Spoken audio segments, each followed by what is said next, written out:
convênio, que saudade de vocês. Vocês são uma turma muito simpática, muito prazerosa de dar aula. E eu venho aqui por meio da tecnologia, por meio do YouTube, por meio da plataforma, auxiliar você nesses estudos, neste momento tão excepcional, tão inesperado de isolamento social, de coronavírus. Mas mesmo assim, não estamos impedidos de estudar, de aprofundar, de dar continuidade aos nossos estudos, principalmente porque vocês estão no terceiro ano do ensino médio, e eu costumo dizer para vocês que o aluno do ensino médio é um pré-universitário, tá? Então você já tem que visar com mais seriedade a faculdade, uma profissão, mas para que vocês cheguem a esse desejo, que vocês cheguem a esse patamar, vocês precisam concluir com chave de ouro o ensino médio. E eu estou aqui para contribuir para vocês com a disciplina ou a componente curricular filosofia. E nós vamos então dar continuidade ao nosso assunto no segundo módulo. Vocês lembram que eu falei para vocês que este assunto do segundo módulo era bem mais fácil, bem mais interessante?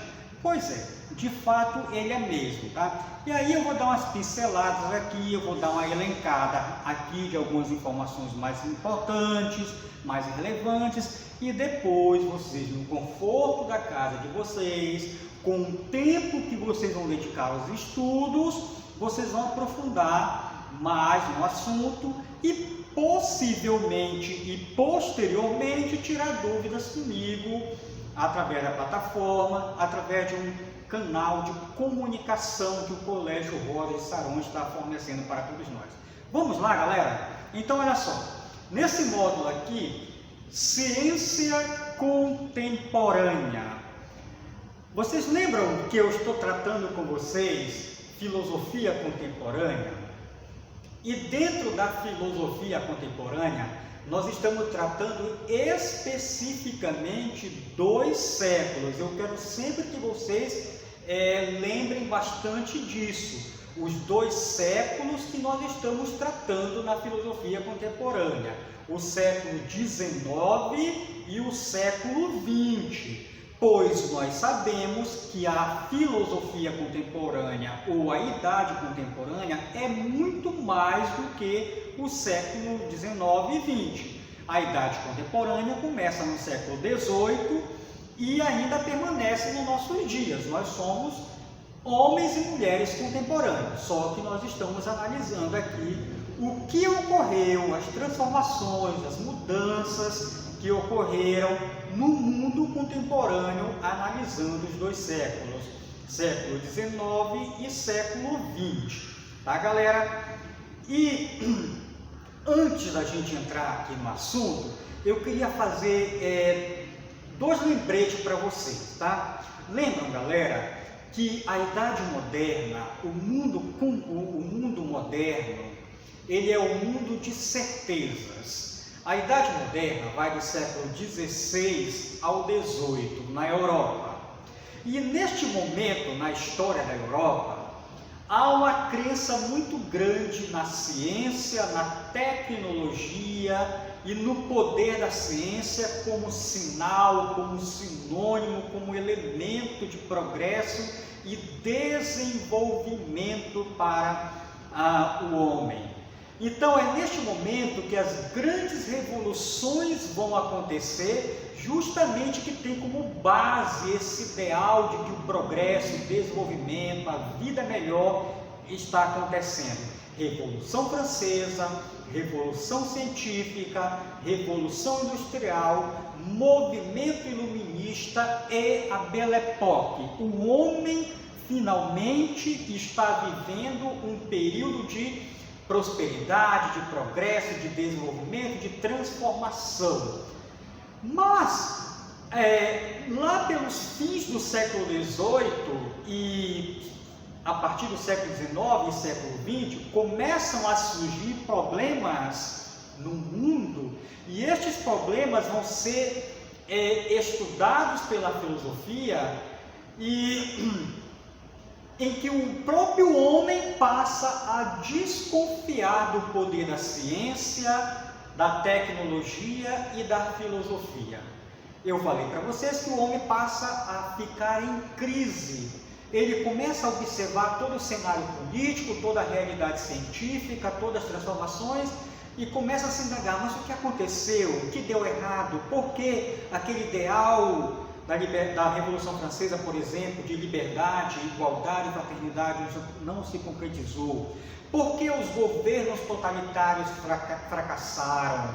Por que a ciência e a tecnologia foram utilizadas para a guerra, para a destruição de povos e nações?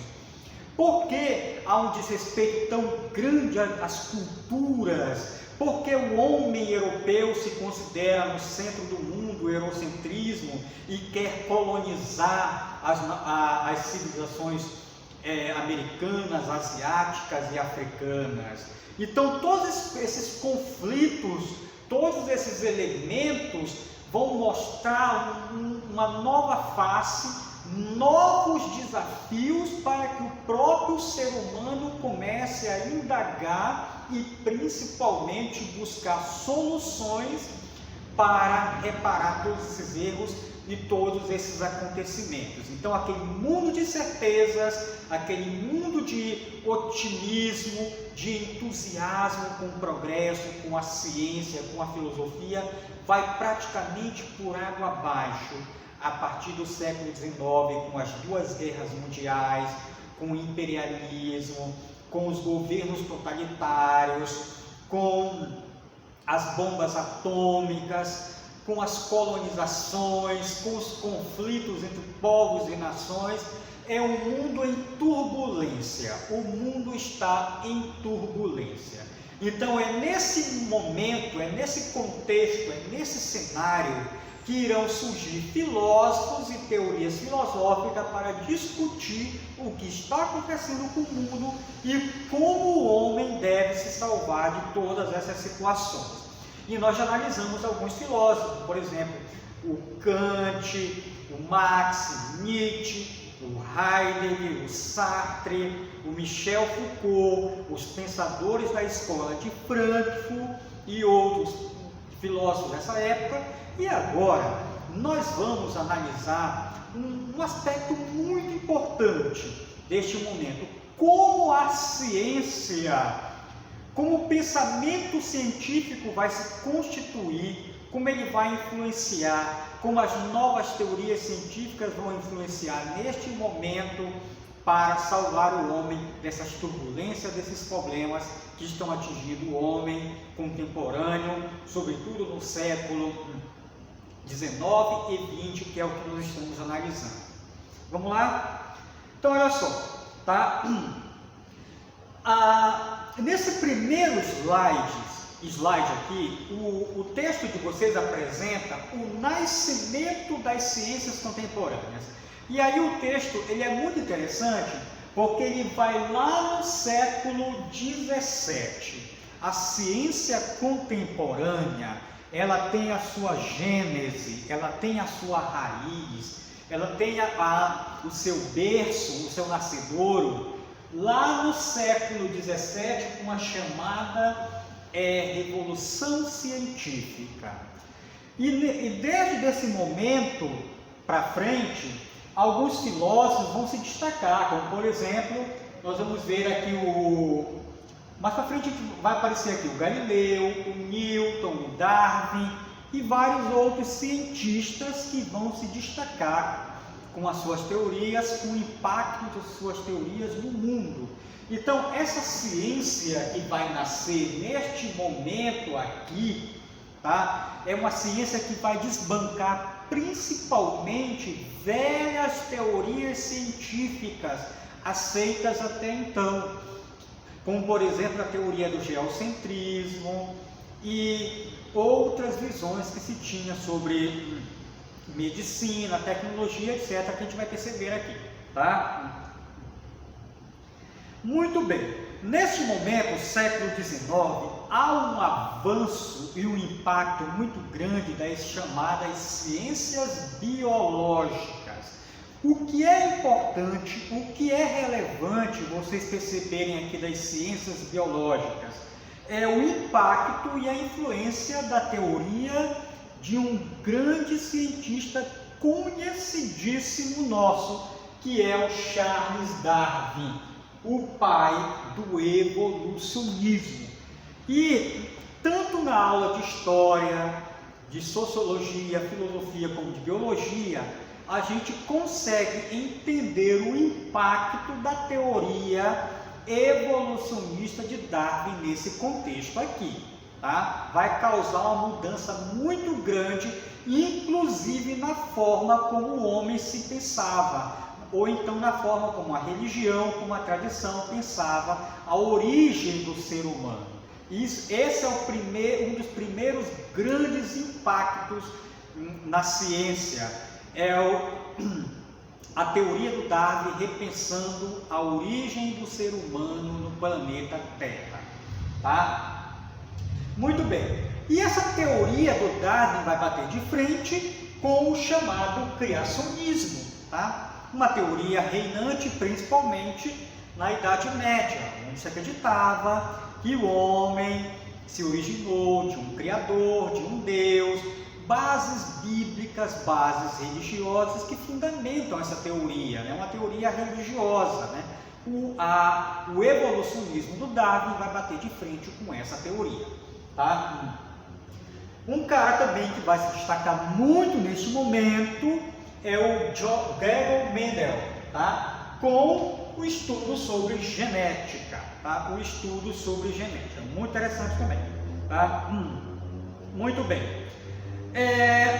Outro cientista também que vai se destacar muito nesse momento é o Newton, tá? O Isaac Newton, com a sua física, e também a teoria da relatividade de Albert Einstein, tá? São os grandes cientistas que vão causar grandes mudanças no pensamento, na visão que o homem tinha sobre si, sobre a natureza, sobre o universo, sobre a biologia, sobre genética, sobre tudo. Então, o importante é que a gente perceba o impacto das novas teorias do Darwin, do Newton, do Mendel, do Einstein, que vai causar no mundo contemporâneo. Isso que é importante no estudo de filosofia, tá, senhores?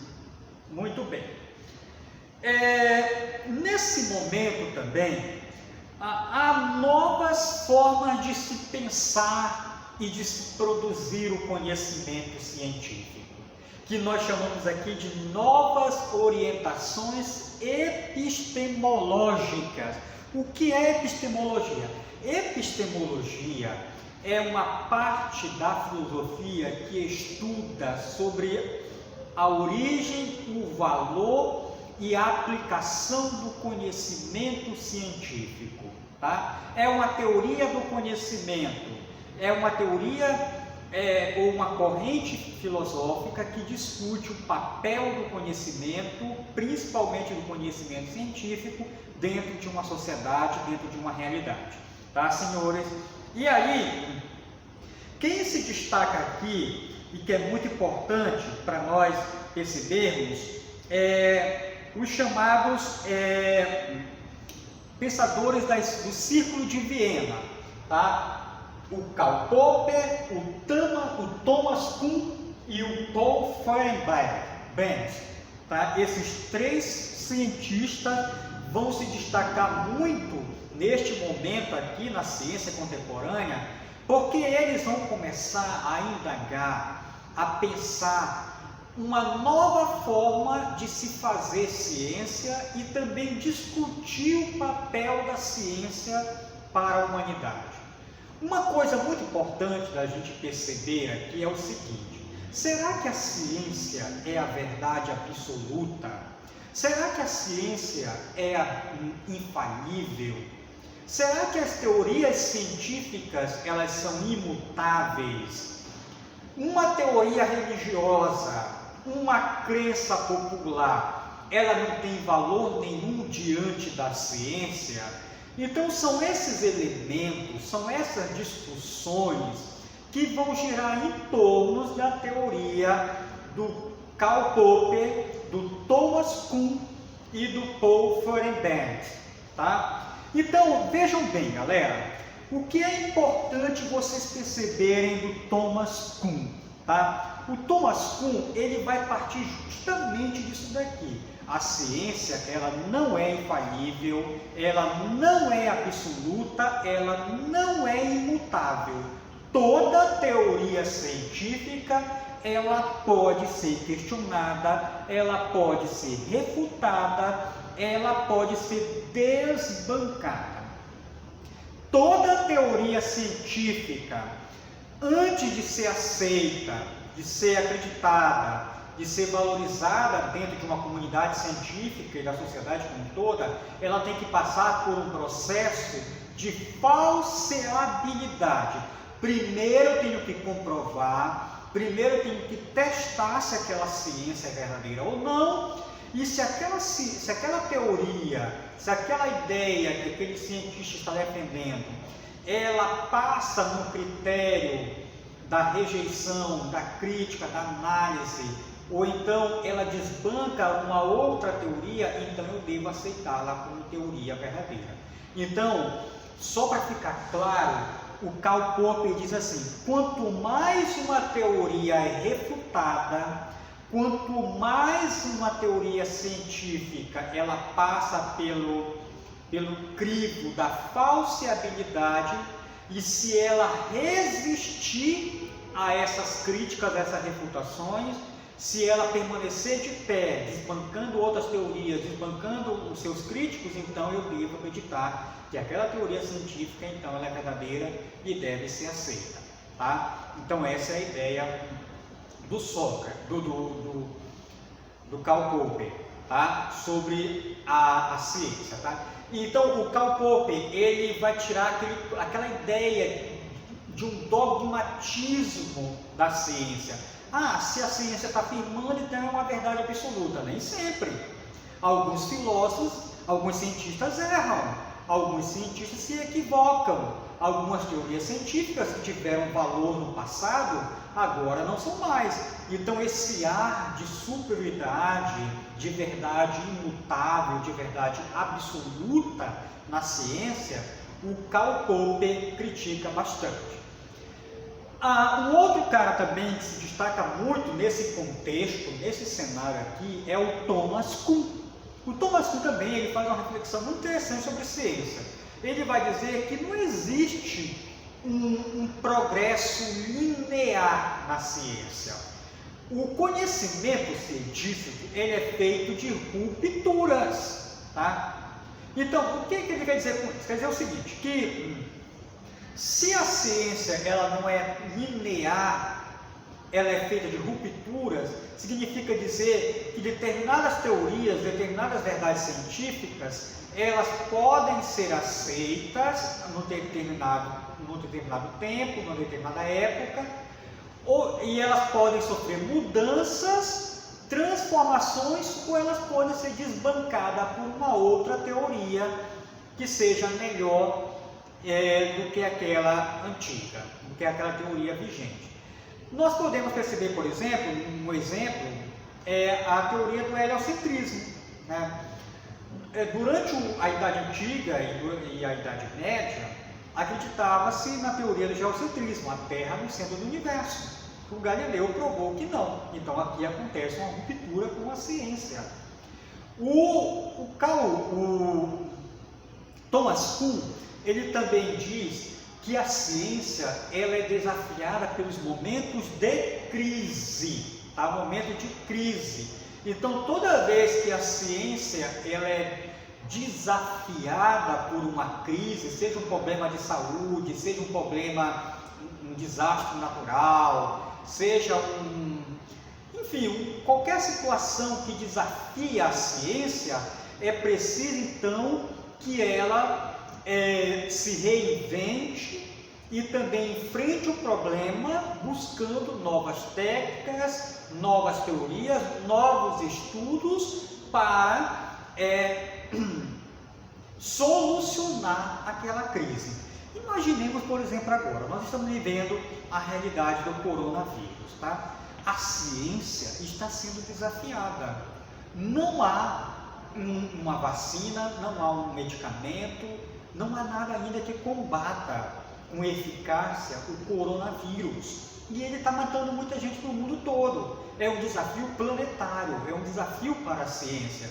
Mas os cientistas estão correndo atrás, os cientistas estão sendo desafiados por esse vírus a encontrar uma solução para imunizar, para salvar a população da morte, para que nós tenhamos vida após o ataque a essa pandemia do coronavírus. Então isso é um momento de crise para a ciência. É o que chamaria o Thomas Kuhn. E isso é bom, porque é um desafio sempre. A ciência não se acomoda. A ciência está sempre sendo desafiada a melhorar. Também um outro conceito é o conceito de paradigma. Para o Thomas Kuhn, a ciência ela é feita de paradigmas, ou seja, ela é feita de modelos, de referências. Só que esses modelos, essas referências, essas leis científicas, elas podem e devem mudar conforme o conhecimento vai mudando, conforme a sociedade vai mudando, tá? Como por exemplo, nós estamos também vivendo essa discussão sobre o terraplanismo, tá? Se por acaso os terraplanistas comprovarem de que a sua teoria é correta, de que a Terra não é esférica, de que a Terra é plana, então nós teremos uma mudança de paradigma científico, tá? A Terra é plana, então mudança de paradigma científico. Mas por enquanto essa teoria do terraplanismo está sendo muito refutada, muito criticada por muitos cientistas. Mas a discussão permanece aberta. Vamos ver no que vai dar, tá? Muito bem. O outro cara também é o que se destaca, é o Paul Feyerabend, tá? É interessante também o pensamento do Paul Feyerabend, tá? Ele vai discutir aqui um termo muito interessante, que é a pluralismo metodológico das ciências, tá? O que significa isso, gente? Significa o seguinte, olha só. Será que as ciências, que são basicamente classificadas em 3 categorias, ciência da natureza, ciências humanas e aplicadas, será que eu devo usar o mesmo método para todas elas? Vamos pegar aqui 2 exemplos. O método que eu utilizo para estudar a natureza, os fenômenos da natureza, na química, na física, na biologia, deve ser o mesmo método que eu devo utilizar para as ciências humanas, quando eu estudo os homens, as culturas, as sociedades, ou cada ciência ou cada grupo de ciência deve ter o seu método próprio. Então isso é o que o Paul Feyerabend discute na sua teoria. Isso é muito interessante também, tá? Muito bem. Uma outra questão muito relevante neste momento também é o nascimento das ciências humanas, tá? Ciências humanas. Nunca o homem passou a ser tão estudado, tão discutido quanto a partir do século XIX, tá? Ciências humanas. Então, há um grande desenvolvimento da psicologia, da pedagogia, da sociologia, antropologia, economia, enfim, todas essas ciências que passam a discutir o ser humano. Cada uma delas dedicam-se a discutir, a estudar, aprofundar um aspecto da realidade humana. Então, o homem passa a ser um objeto importantíssimo para o estudo das ciências e há um boom, há um desenvolvimento intenso das ciências humanas, tá? E aí, como eu coloquei aqui para vocês, tá? Sociologia, antropologia, história, geografia e tal. Tá, muito bem. Aí, aqui eu não vou entrar muito, porque aqui nesse momento a sociologia está nascendo, está influenciando demais o pensamento de Augusto Comte, Emile Durkheim, Max Weber. São três grandes sociólogos que estão desenvolvendo importantes pensamentos para se pensar a sociedade desta época, século XIX. Vão discutir conceitos importantes, como por exemplo a pós-modernidade, cultura, estruturas sociais, política, enfim, uma série de coisas que vão ser o mote, ser o instrumento de reflexão da sociologia. Tá? Muito interessante. Também, uma outra ciência que vai ter um impacto muito grande nesse momento aqui dentro do grupo das humanas é a antropologia. Tá? E eu quero destacar para vocês aqui que dentro da antropologia vai surgir alguns filósofos com algumas teorias que serão, digamos, bem polêmicas, tá? Nesse contexto aqui.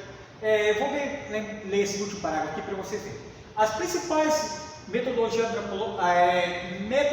antropológicas foram Darwinismo Social, do Edward Burnet Taylor e Herbert Spencer, Relativismo Cultural, Franz Boas, Funcionalismo, Bronislaw Malinowski e Estruturalismo, Claude Lévi-Strauss. Tá? Então, gente, vejam bem que aqui dentro do campo da antropologia vai surgir uma teoria que está baseada, está inspirada no pensamento do Darwin, mas não tem nada a ver com Darwin. Não foi uma afirmação dele. Essa teoria aqui, o darwinismo social, ele é um pensamento ligado ao Herbert Spencer, que é uma ideia de que existem sociedades, culturas superiores e sociedades e culturas inferiores.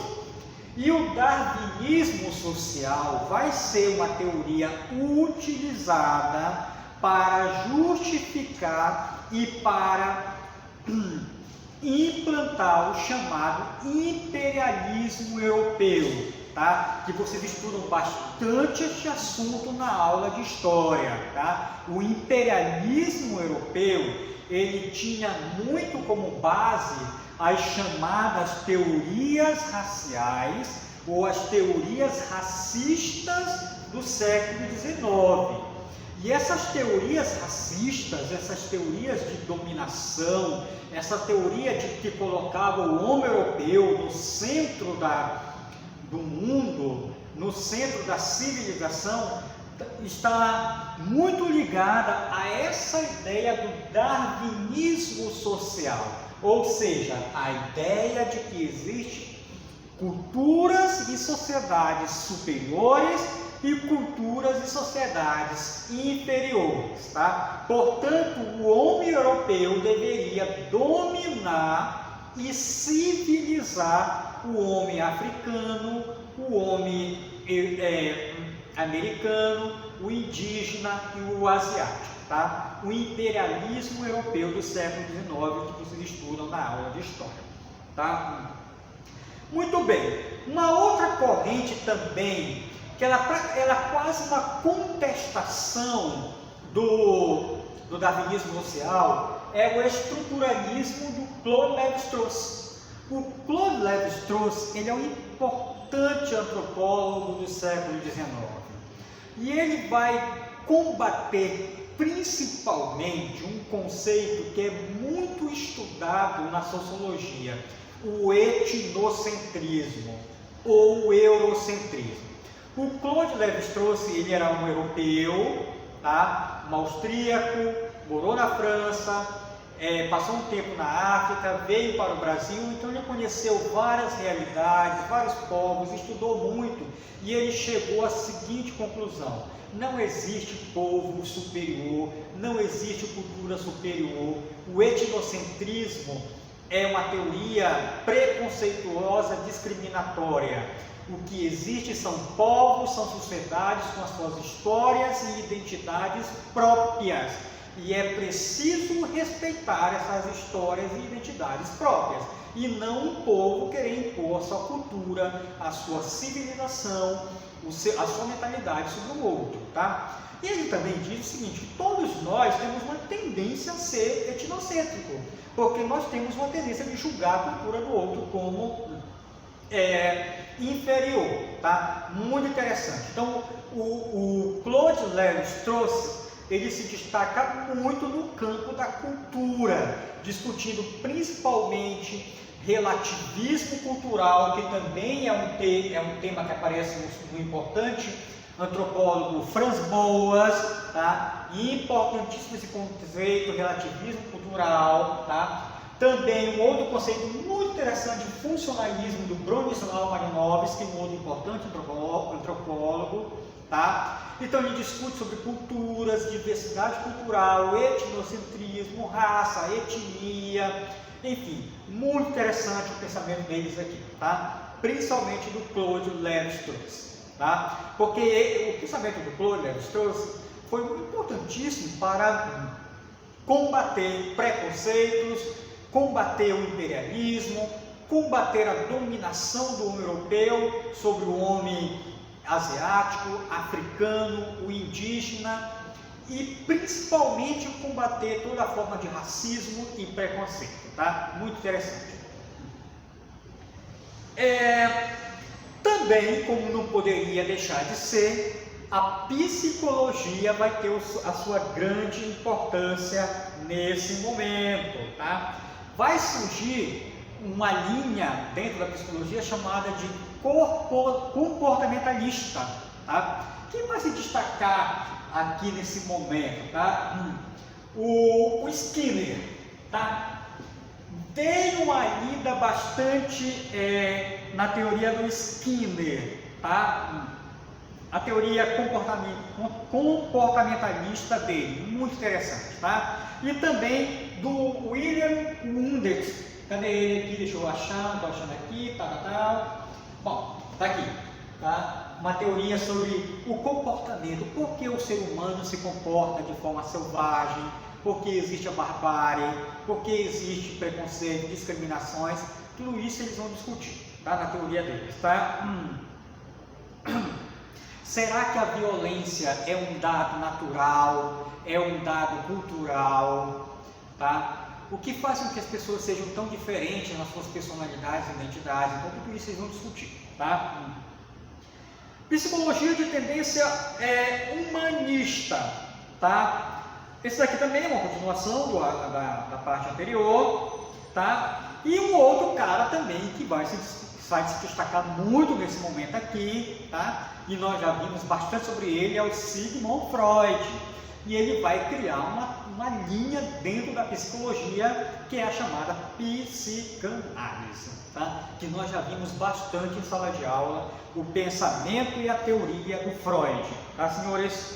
Muito bem. Também as ciências cognitivas. O que é o cognitivo? O cognitivo é conhecimento, tá? Conhecimento. Cognitivo significa conhecimento. Então, são as ciências que lidam com a questão da construção do conhecimento. Como é que o ser humano aprende, tá? Então, são essas discussões, tá? Que esses cientistas vão discutir aqui nesse momento, tá?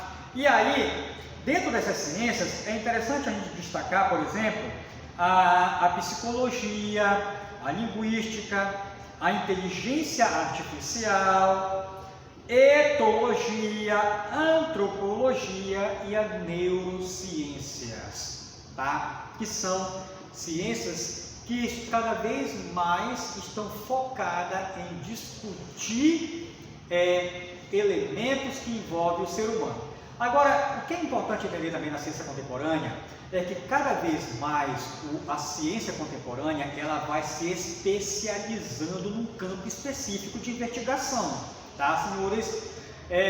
Cada vez mais há uma crescente tendência aos cientistas se especializar em determinado assunto de maneira a entender a realidade de forma mais proveitosa. Por exemplo, vamos pegar as ciências biológicas, né? existe dentro das ciências biológicas, dentro da medicina, o especialista no cérebro, o especialista no coração, o especialista no comportamento humano, o especialista na pele humana, o dermatologista, enfim. Então, há essa tendência em todas as ciências, mas principalmente nas ciências naturais e biológicas, esse crescente processo de especialização. Cada vez mais as ciências vão se subdividindo e vão se especializando no campo peculiar, no campo particular, para tentar compreender o todo de uma realidade, tá? Então também essa é uma grande característica da ciência contemporânea. Alguns críticos dizem que isso é bom, mas também tem alguns problemas, porque quando o cientista ele se fecha demais apenas no seu objeto de estudo, quando ele se especializa demais apenas no seu objeto de estudo, ele corre o sério risco de não levar em consideração as outras partes, os outros aspectos. É por isso que muitos estudiosos defendem o estudo multidisciplinar. Por exemplo, um determinado assunto, uma determinada causa envolva vários cientistas de várias áreas e cada um com a sua formação, com a sua técnica, com o seu olhar científico, vai apresentar uma ideia, uma teoria, um argumento acerca daquele objeto e se complementarem entre eles. Em vez do cientista ficar fechado no seu mundinho, no seu objeto específico de estudo, é preciso que ele volte a uma ideia de desenvolver estudos multidisciplinares, comunidades científicas sobre determinadas realidades, determinados aspectos, tá, galera? Então esse é o nosso assunto do segundo módulo. Só recapitulando aqui para vocês, tá? Ciência no mundo contemporâneo, como as ciências da natureza, as ciências humanas e as ciências exatas vão se desenvolver neste momento, quais os impactos delas, quais as transformações no modo que o homem se compreende, no modo como ele vai se relacionar com a natureza, com o universo, quais os progressos que foram feitos e o que ainda precisa ser melhorado através da ciência. E uma última palavra: será que a ciência hoje ela tem a palavra definitiva sobre tudo? Será que o progresso, o desenvolvimento, a felicidade humana depende fundamentalmente ou exclusivamente da ciência? Ou o homem também precisa valorizar outros aspectos da vida humana que não seja só a ciência? Então essa é uma grande discussão também para nós, tá? Porque quando a gente pensa só no campo científico, a gente pensa em produção, a gente pensa em progresso, a gente pensa em desenvolvimento, mas nem sempre a ciência produz só isso. A ciência também produz muita desigualdade, produz muita miséria, produz também muito domínio de uma nação sobre a outra, tá? E produz também muitos preconceitos. E muitas vezes teorias científicas, elas são divulgadas para criar ideologia, muitos medicamentos são caríssimos e a população mais carente não tem condição de comprar aquele medicamento. É uma ciência muito voltada também para a estética, para a vaidade e muitas vezes não está voltada de fato para coisas mais essenciais, mais urgentes da vida humana, tá? E também como vocês, hoje, estudantes do ensino médio, futuros universitários, pretendem exercer uma profissão. Que tipo de cientista vocês vão ser, tá? Como vocês pensam a ciência, tá? Isso é muito importante vocês analisarem a partir de ideias próprias, mas principalmente analisando as teorias desses cientistas e desses filósofos que nós vimos aqui, tá? Um grande abraço, bons estudos e eu espero que a gente nos veja logo, logo presencialmente.